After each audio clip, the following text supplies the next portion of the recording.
Innal hamdalillah nahmaduhu wa nasta'inuhu wa nastaghfiruh wa na'udzu billahi min shururi anfusina wa min sayyiati a'malina. Man yahdihillahu fala mudhillalah wa man yudlil fala hadiyalah. Asyhadu an la ilaha illallah wahdahu la syarikalah wa asyhadu anna Muhammadan 'abduhu wa rasuluh.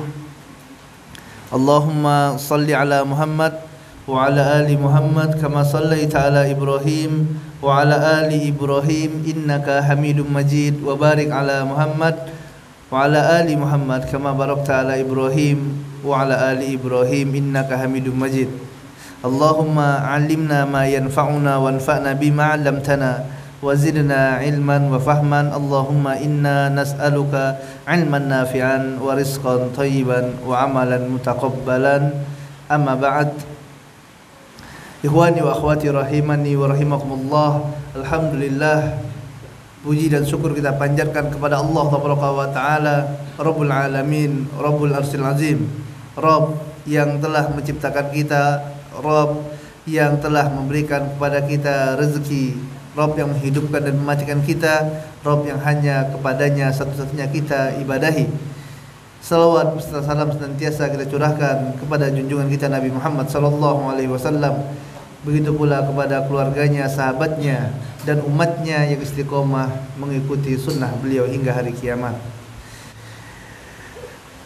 Dan insyaallah dengan izin Allah Ta'ala kita akan melanjutkan pembahasan dari kitab yang mulia ini, dan kita mengharapkan rahmat dan hidayah dari Allah Ta'ala agar kita semuanya diberikan kemudahan untuk dapat memahaminya. Amin Allahumma amin. Muallif rahimahullah ta'ala mengatakan, i'lam rahimakallah annahu yajibu ala kulli muslimin wa muslimatin ta'allumu thalathi hadhil masail wal amalu bihinna. Ketahuilah, semoga Allah merahmatimu, sesungguhnya wajib bagi setiap muslim dan muslimah untuk mempelajari 3 perkara, kemudian mengamalkannya dan mendakwahkannya. Al-ula, yang pertama, annallaha khalaqana wa razaqana wa lam yatrukna hamalan bal arsala ilaina rasulan faman ata'ahu dakhalal jannah wa man asahu dakhalan nar. Yang pertama dari 3 perkara yang hendaklah diketahui oleh setiap muslim dan muslimah, kemudian mereka amalkan dan mereka dakwakan, adalah bahwasanya Allah Ta'ala dialah zat yang telah menciptakan kita. Kemudian Allah setelah menciptakan kita, Allah Ta'ala juga memberikan kepada kita rezeki. Dan Allah tidak membiarkan kita setelah kita diciptakan, setelah diberikan kita rezeki, kemudian kita dibiarkan berbuat sekehendak hati kita saja tanpa ada pertanggungjawaban. Oleh sebab itu Allah Ta'ala utus bagi kita semuanya utusannya, Rasulnya, yang mana barang siapa yang taat kepada Rasul ini, maka dia akan masuk dalam surga. Dan barang siapa yang tidak mau taat, tidak mau tunduk dan patuh kepada Rasul ini, maka dia akan masuk dalam neraka.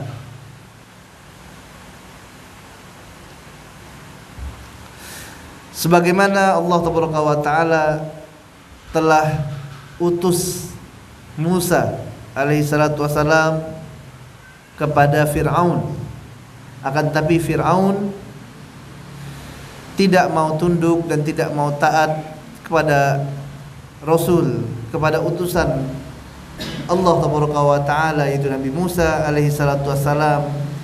Maka dikarenakan keingkarannya kepada utusan Allah, maka Fir'aun pun dibinasakan oleh Allah Ta'ala dan diazab di dunia, dikubur, dan di akhirat kelak. Ini yang pertama yang telah kita bahas pada pertemuan yang sebelumnya. Kemudian yang selanjutnya,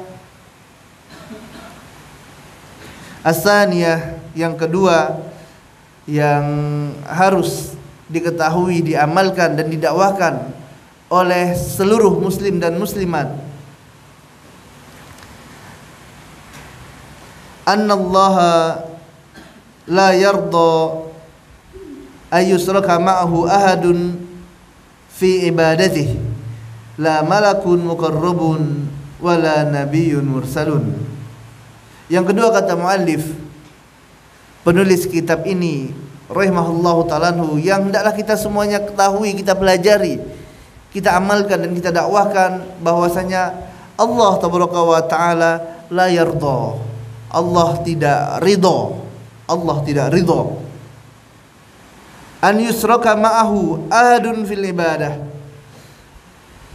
Allah tidak ridha untuk disekutukan dengan sesuatu apapun dalam hal peribadatan. Allah tidak ridha. La malakun muqarrabun, baik itu malaikat yang didekatkan, wala nabiyyun mursalun, dan tidak pula nabi yang diutus. Ini adalah perkara kedua, jamaah yang dimuliakan Allah Taala. Barakallahu fi wa fikum. Semoga Allah memberikan keberkahan bagi ana dan bagi antum semuanya. Perkara yang hendaklah kita pelajari, kita berikan perhatian untuk dapat benar-benar memahami perkara ini. Kemudian setelah kita fahami, maka kita amalkan dalam kehidupan kita. Dan setelah itu kita dakwahkan kepada orang-orang terdekat kita, kemudian orang-orang yang ada di sekitar kita, bahwasanya Allah tabaraka wa ta'ala Rabb yang memiliki sifat Ar-Rahman Ar-Rahim, kasih dan sayang, Rabb yang memberikan kepada kita rezeki, ini tidak ridho. Tidak ridho disekutukan dalam hal ibadah kepada siapapun juga. Dan di sini jamaah dengan Allah tabaraka wa taala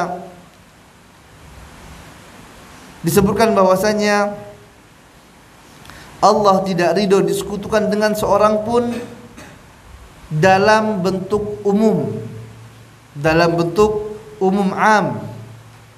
Artinya dengan apapun juga, tidak ada pengecualian.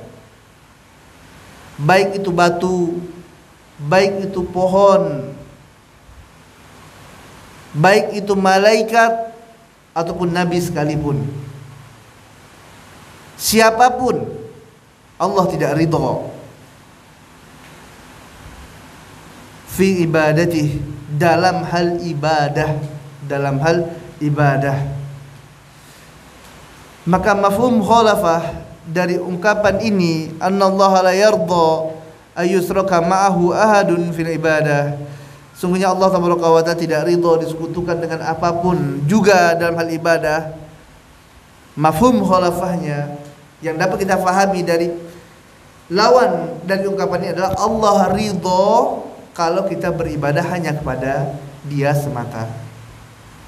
Karena apa? Karena Allah tidak ridho kalau kita jadikan tandingan bagi dirinya dalam hal ibadah. Artinya kalau kita ingin mendapatkan ridho dari Allah tabaraka wa ta'ala, maka kita esakan Allah tabaraka wa ta'ala dalam peribadatan, ya, dalam ibadah. Bahkan di sini muallif mengatakan la malakun muqarrabun wala nabiyyun mursalun. Bahkan Allah tidak ridha disekutukan bersama dengannya malakun muqarrabun, malaikat muqarrabun yang dekat dengan Allah tabaraka wa ta'ala, makhluk yang mulia. Malaikat Allah, wala nabiyyun mursalun, dan juga nabi yang diutus, manusia pilihan Allah tabaraka wa ta'ala. Dua jenis yang terbaik dari hamba-hamba Allah. Malaikat makhluk yang mulia, nabi adalah manusia terbaik. Ini pun Allah tetap tidak ridha.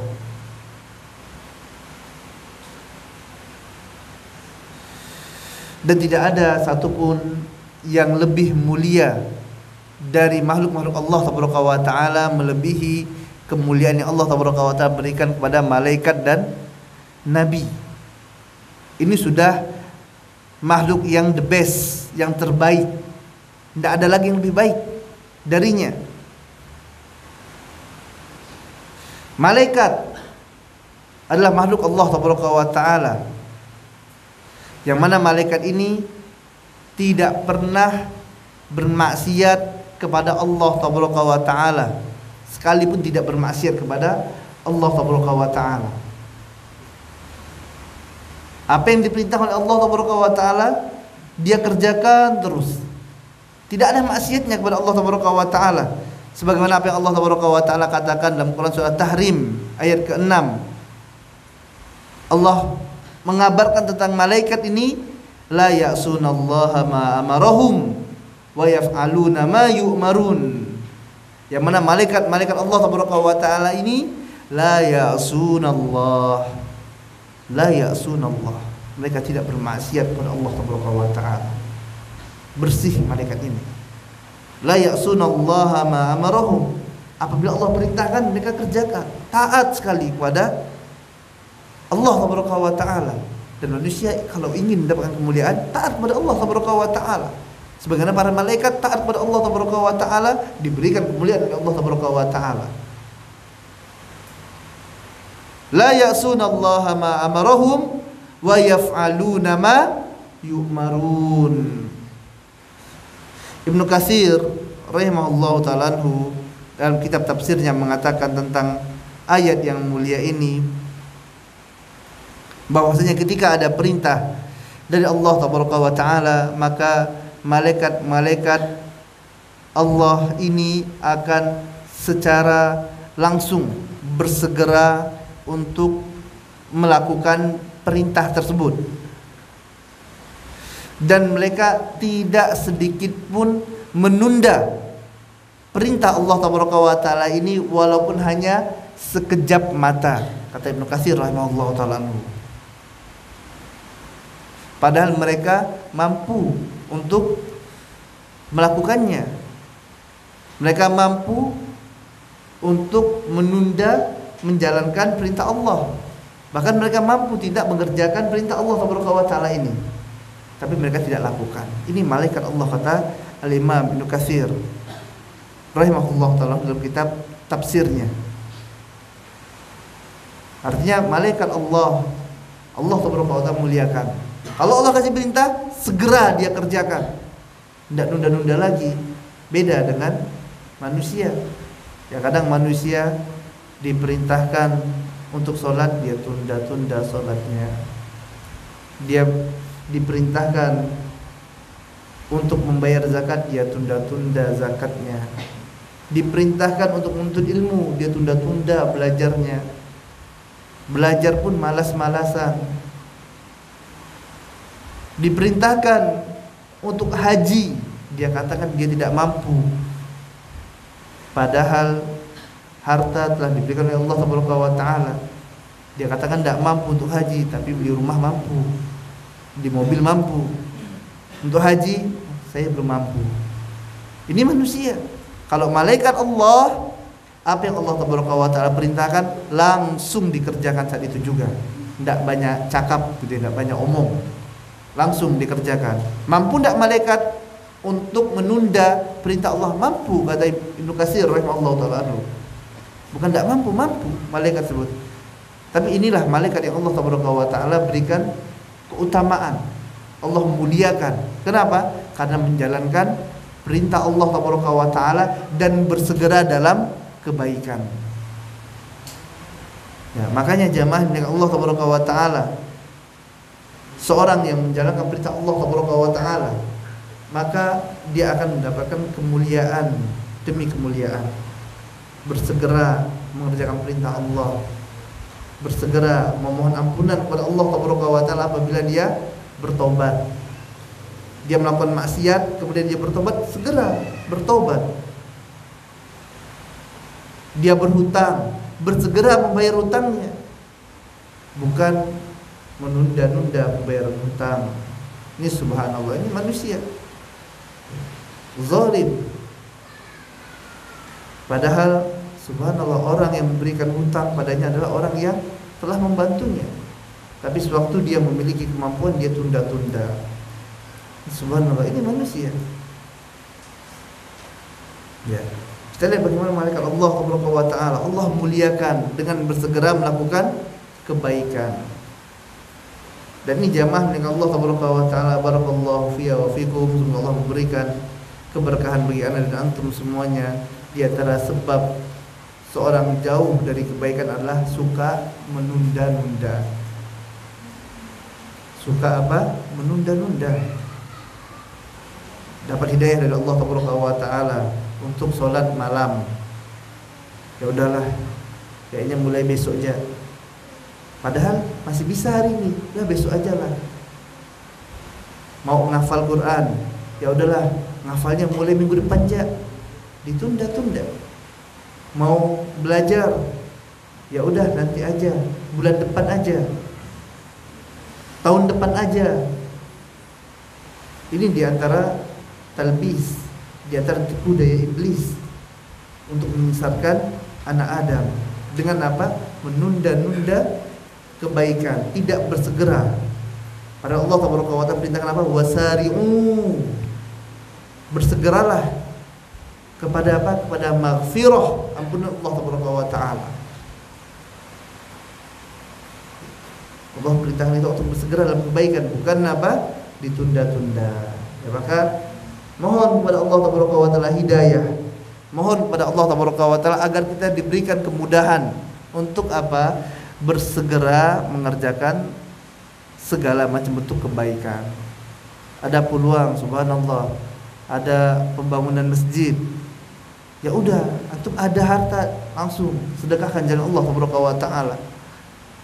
Jangan ya udahlah nunggu besok aja. Ya kalau besok masih hidup. Kalau meninggal malam ini gimana?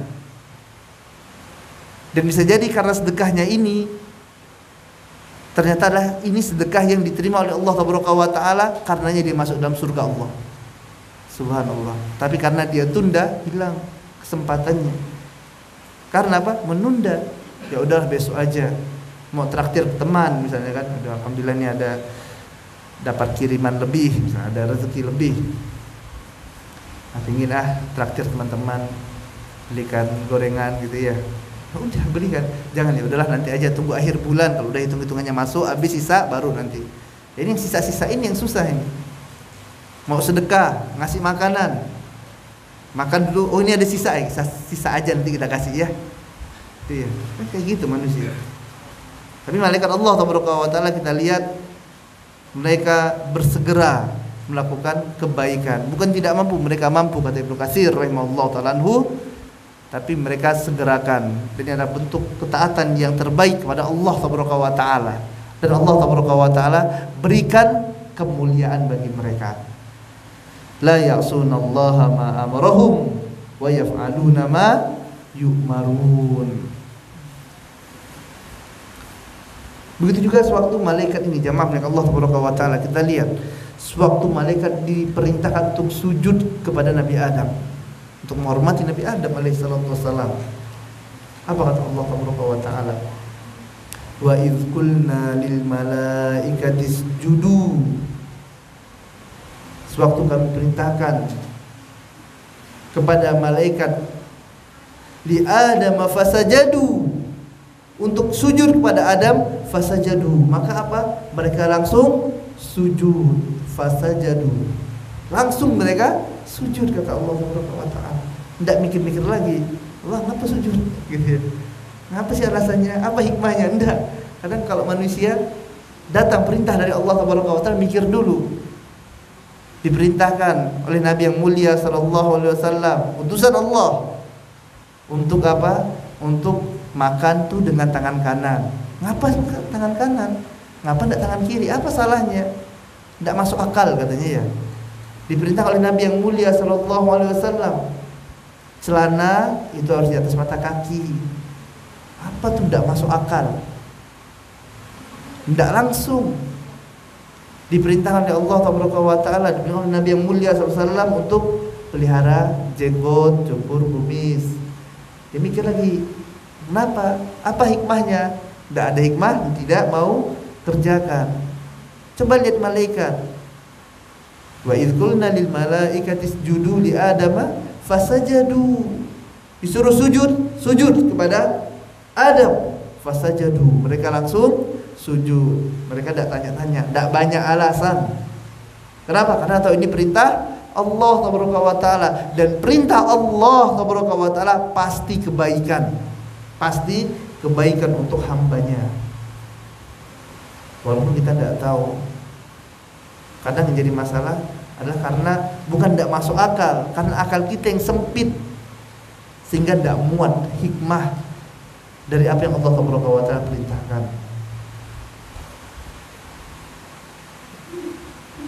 Makanya Allah Taala katakan, kutiba alaikumul qital wa huwa kurhul lakum fa asa an takrahu syai'an wa huwa khairul lakum wa asa an tuhibbu syai'an wa huwa syarrul lakum wallahu ya'lamu wa antum la ta'lamun. Allah Taala, apa kata Allah? Diwajibkan atas kalian berjihad, sedangkan kalian benci sama apa? Jihad. Siapa yang suka perang, bunuh-bunuhan gitu ya? Jihad. Siapa yang suka? Walaupun kalian benci, kata Allah Taala. Allah tahu manusia pasti tidak senang. Fa asa an takrahu syai'an wa huwa khairul lakum. Bisa jadi kalian benci terhadap sesuatu padahal itu adalah kebaikan untuk kalian. Dan bisa jadi kalian menyukai sesuatu padahal sesuatu itu adalah keburukan bagi kalian.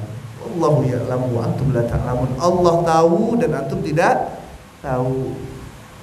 Bukan tidak ada hikmahnya, bukan tidak masuk akal. Akal antum yang sempit tidak masuk. Allah tahu, antum tidak tahu. Makanya jamaah dengan Allah Taala, apabila datang perintah dari Allah Taala, datang perintah dari Nabi yang mulia sallallahu alaihi wasallam, kerjakan.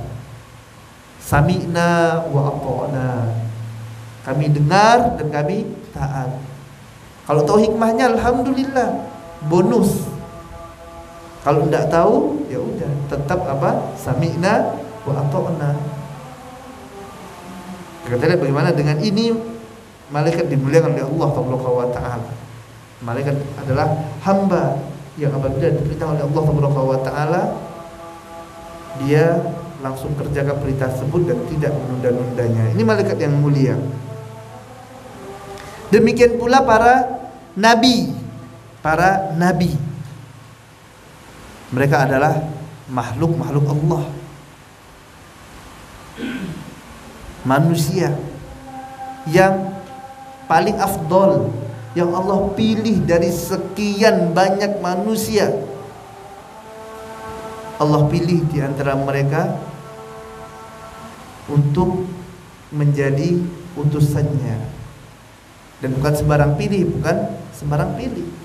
Allah mengetahui di antara hamba-hambanya inilah manusia-manusia yang terbaik, yang pantas untuk mengemban risalah, menjadi utusan Allah. Dia yang terbaik, yang mampu. Ya Allah, pilihlah mereka, manusia-manusia terbaik ini untuk menjadi utusannya. Dan di antara utusan-utusan Allah ini ada yang namanya ulul azmi. Nabi Nuh alaihissalatu wassalam, Nabi Ibrahim, Musa, Isa, dan Muhammad sallallahu alaihi wasallam.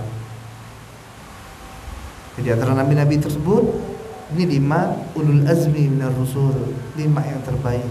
Di antara 5 ini ada 2 Khalilur Rahman, kekasih Allah Taala. Siapa?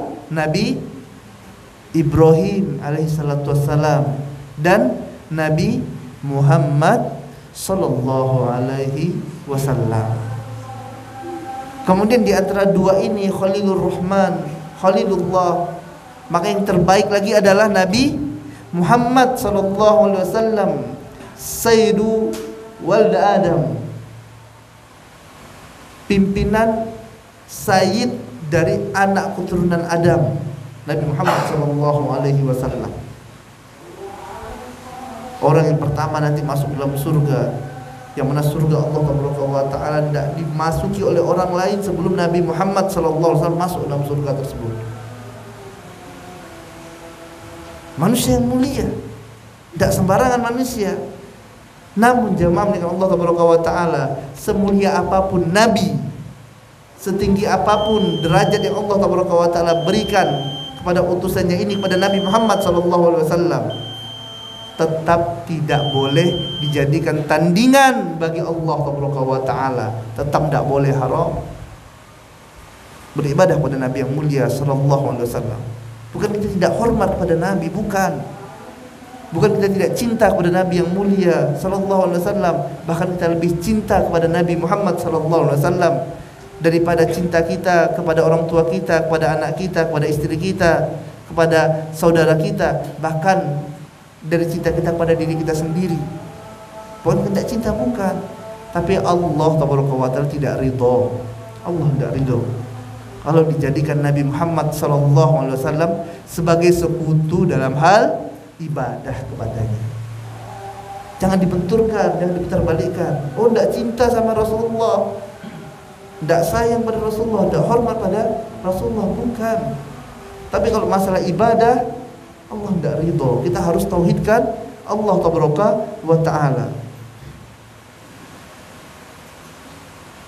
Kalaulah jamaah dengan Allah Taala kepada malaikat yang mulia, malaikat yang Allah Taala dekatkan, malakul muqarrabun, malaikat yang tadi dekat sama Allah Taala, yang taat luar biasa, tidak pernah mengecewakan Allah lah bahasanya ya. Tidak pernah kalau Allah perintahkan dia tidak taati, tidak pernah menunda-nunda perintah Allah. Dan Nabi yang Allah tinggikan, kekasih Allah, kalau dua makhluk yang mulia ini saja Allah tidak ridho bagi hamba-hambanya untuk beribadah kepada mereka, lalu bagaimana yang di bawahnya? Bagaimana dengan para wali misalnya? Para wali di bawah Nabi. Kalau Nabi aja tidak boleh, maka apalagi wali, apalagi patung, apalagi batu. Ya kadang subhanallah, karena rusaknya akidah mereka, orang gila mereka jadikan wali. Ini subhanallah. Karena apa? Karena jahil, karena kebodohan. Tapi kita dengarkan azan salat Isya terlebih dahulu, dan insyaallah akan kita lanjutkan sedikit setelah azan Isya. Wassallallahu ala nabiyina Muhammadin wa ala alihi wa ashabihi ajma'in.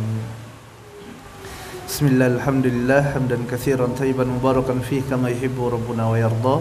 Asyhadu an la ilaha illallah wahdahu la syarika lah, wa asyhadu anna Muhammadan abduhu wa rasuluhu la nabiyya ba'dah. Nasta'nif darsana, kita lanjutkan dars kita. Jamaah milik Allah tabaraka wa taala, muallif mengatakan sungguhnya Allah tabaraka wa taala, innallaha la yarda, Allah tabaraka wa taala tidak ridha apabila disekutukan dengannya ibadah kepada selainnya, baik itu malaikat yang didekatkan ataupun nabi yang diutus. Allah tidak ridha, Allah murka dengan semurka-murkanya. Padahal sebagaimana apa yang telah kita ketahui bersama, bahwasanya Allah tabaraka wa taala adalah Ar-Rahman, Allah tabaraka wa taala adalah Ar-Rahim, Allah adalah Tawwab, Allah adalah Ghafur, Allah Maha Pengasih, Penyayang, Penerima Taubat, Allah Maha Pengampun. Dan Allah Tabaraka wa Ta'ala ini sangat sesuai antara nama dan sifatnya, antara nama dan sifat sesuai. Tidak seperti manusia, tidak seperti manusia. Kalau manusia namanya soleh, contoh misalnya ya, namanya soleh, apakah menjamin orang yang pasti soleh? Enggak. Ternyata orang namanya soleh tukang judi gitu ya, contoh, namanya soleh. Jadi kan tidak sesuai antara nama dengan sifat. Artinya di sini ini manusia ya, makhluk terkadang tidak sesuai, walaupun ada juga yang namanya soleh, orangnya ternyata subhanallah memang benar-benar orang yang soleh gitu ya. Adapun Allah Taala ada zat yang bersesuaian antara nama dan sifatnya. Sebab Allah memiliki nama Ar-Rahman, maka Allah benar-benar memiliki sifat Rahman, kasih dan sayang yang luar biasa kepada makhluknya. Namun di sini kita lihat jamaah dengan Allah Taala.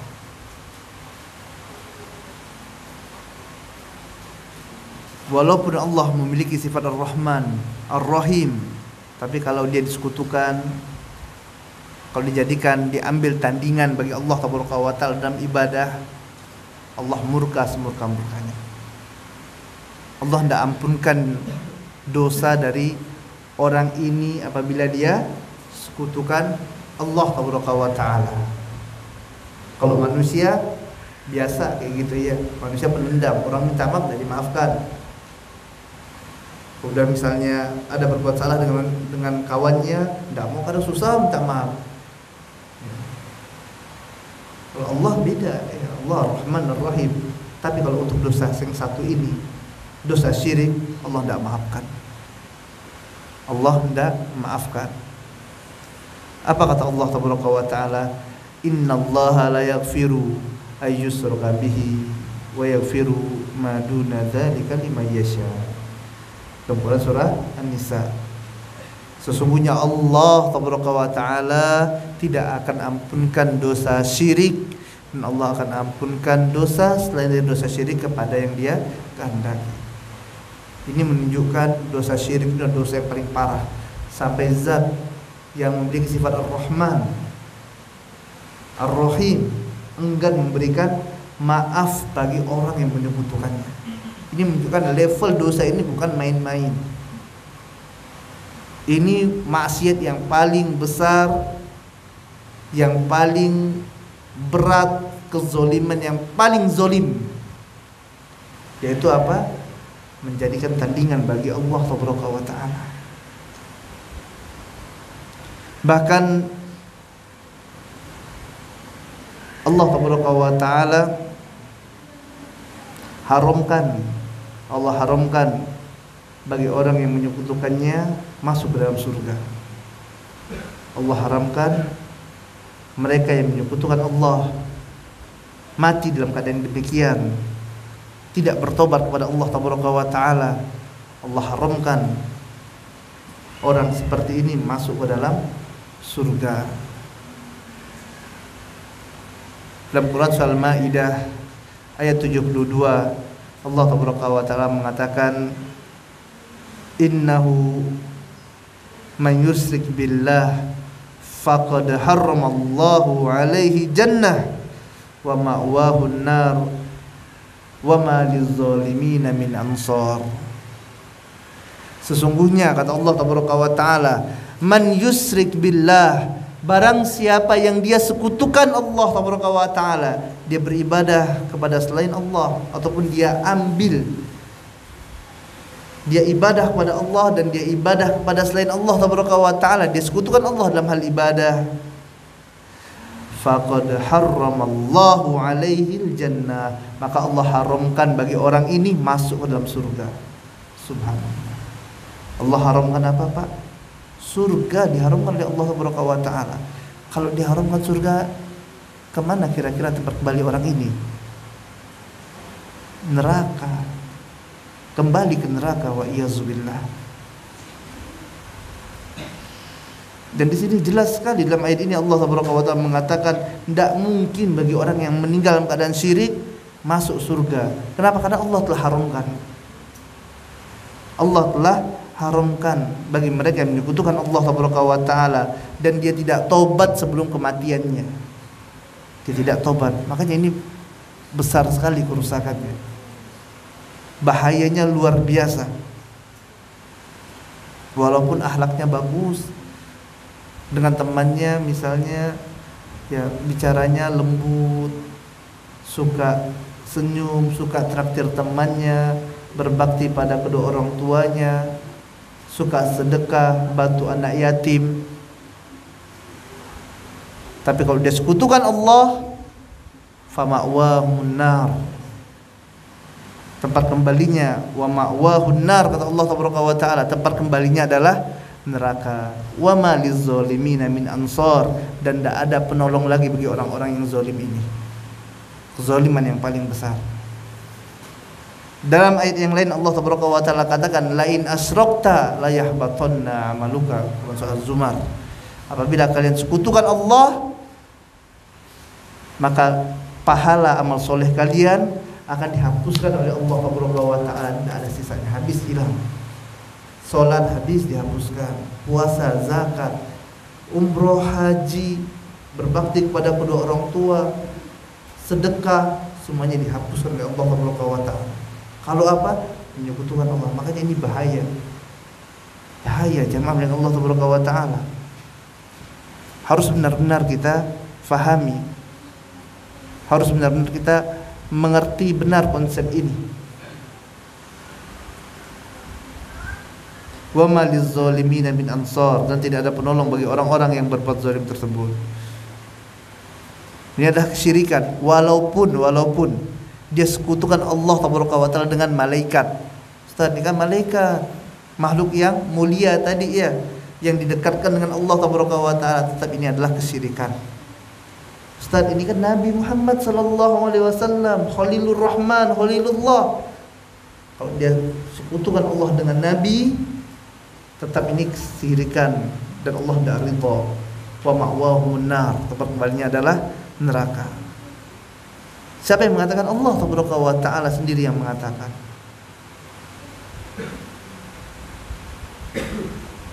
Maka penting perkara ini untuk kita pelajari. Terus kita belajar tentang tauhid kepada Allah Taala ini. Terus kita belajar tentang kesyirikan agar kita dapat menjauhinya, agar kita dapat benar dalam beribadah kepada Allah Taala, dalam beramal soleh, agar kita dapat kembali kepada Allah Taala dengan benar, agar kita dapat mengikuti siratal mustaqim, siratal ladzina an'ama Allahu 'alaihim minas siddiqina wasyuhada'i wassalihin. Kemudian setelah itu bisa kita dakwahkan kepada orang-orang dekat kita, karim kerabat kita, kepada anak kita, istri kita, dakwahkan. Perkara yang kedua ini, bahwasanya Allah yang telah menciptakan kita tersebut, memberikan kepada kita rezeki, ini tidak ridho kalau mau disekutukan dalam hal ibadah apapun bentuknya, dengan siapapun, semulia apapun orang itu, semulia apapun makhluk itu. Kalau dalam hal ibadah murni milik Allah Taala. Ini harus benar-benar kita tanam konsep ini. Kita sampaikan kepada orang tua kita. Kalau sampai ada kesyirikan yang ada pada diri mereka, udah ini yang tugas utama kita nih. Kita sampaikan hujah tersebut. Kita doakan, ya Allah, ternyata dalam rumah orang tua saya, bapak atau ibu saya masih ada keyakinan seperti ini, ya Allah. Ini keyakinan kalau sampai dia bawa mati bahaya bagi akhiratnya. Kita dakwahkan, kita sampaikan, kita berdoa kepada Allah, mohon hidayah, mohon agar Allah berikan petunjuk bagi mereka, agar Allah berikan taufik, hidayah taufik kepada mereka. Kita dakwah, kita sampaikan. Inilah perkara yang kedua, jamaah yang dimuliakan Allah Taala, yang harus diketahui, diamalkan dan didakwahkan oleh seorang muslim dan muslimah, kemudian dan dia harus bersabar tentangnya. Dan muallif rahimahullahu taala membawakan dalil tentang perkara yang kedua ini, wa dalilu qauluhu ta'ala wa annal masajida lillahi fala tad'u ma'allahi ahada. Dalilnya kata muallif adalah Al-Qur'anul Karim surah Jin ayat 18, dan sesungguhnya al-masajid masjid, ya masjid lillah, masjid-masjid adalah milik Allah.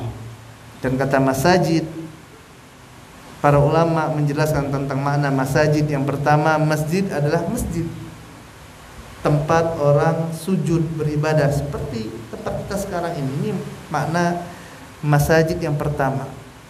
Artinya wa annal masajida lillah, masjid ini adalah punya Allah Taala. Makanya sebagian ulama mengatakan syarat bangunan itu dikatakan masjid harus apa? Harus wakaf. Harus wakaf. Kalau tidak wakaf bukan masjid. Kenapa? Ini dalilnya wa annal masajida lillah. Kalau misalnya masjid ini punya siapa? Oh, masjid ini punya fulan. Artinya bukan punya Allah, bukan masjid gitu ya. Ini menurut sebagian pendapat ulama. Ya, artinya yang dimaksudkan masjid adalah tadi yang diberikan di atas wakaf, karena wakaf dan masjid itu wakaf. Jadi tidak ada cerita masjid itu diambil sama ada pemiliknya, milik si fulan, alan, tidak ada. Karena masjid punya Allah wa ta'ala. Ini yang pertama. Kemudian yang kedua, makna masjid kata para ulama adalah anggota badan yang digunakan untuk sujud kepada Allah wa ta'ala. Yang anggota badan yang digunakan untuk sujud kepada Allah wa ta'ala. Fala tad'u ma'allahi ahada, maka janganlah kalian berdoa, beribadah ma'allahi ahada, bersama dengan Allah wa ta'ala, ya, selain Allah wa ta'ala. Janganlah kalian berdoa atau beribadah bersama Allah selain Allah wa ta'ala. Jangan kalian sekutukan Allah. Jangan kalian sekutukan Allah wa ta'ala. Artinya tidak boleh berdoa, beribadah, sholat, atau seluruh jenis ibadah kepada selain Allah wa ta'ala. Apabila dia lakukan ibadah ini satu saja kepada selain Allah, maka ini termasuk kesyirikan. Ini adalah perkara yang kedua tadi yang diwajibkan bagi seorang muslim dan muslimah untuk mempelajarinya, dan kita mohon kepada Allah wa ta'ala agar Allah berikan kepada kita kemudahan untuk mempelajari dan memahami perkara ini, dan kita mohon kepada Allah wa ta'ala untuk memberikan kemudahan bagi kita semua untuk dapat mengamalkannya dan mendakwahkannya. Allahumma inna nas'aluka minal khairi kullihi ajilihi wa ajilihi ma'alimna minhu wa ma lam na'lam, wa na'udzubika minasy syarri kullihi ajilihi wa ajilihi ma'alimna minhu wa ma lam na'lam. Allahumma inna nas'aluka al-jannata wa ma qarraba ilaiha min qawlin aw amal, wa na'udzubika minan nar wa ma qarraba ilaihi min qawlin aw amal. Allahumma aslih lana dinana alladhi huwa ismatu amrina, wa aslih lana dunyana allati fiha ma'asina, wa aslih lana akhiratana allati fiha ma'adina. Allahumma zalamna anfusana wa illam taghfir lana wa tarhamna lanakunanna minal khasirin. Allahumma ati nafsi taqwaha wa zakkiha anta khairu man zakkaha anta waliyuha wa maulaha. Allahumma inna na'udzubika min ilmin la yanfa, wa min qalbin la takhsha, wa min nafsin la tasba, wa min da'watin la yustajabu laha. Wa sallallahu ala nabiyyina Muhammadin wa ala alihi wa sahbihi ajma'in. Wa akhiru da'wana walhamdulillahi rabbil alamin. Subhanakallahumma wa bihamdika asyhadu an la ilaha illa anta astaghfiruka wa atubu ilaik. Assalamualaikum warahmatullahi wabarakatuh.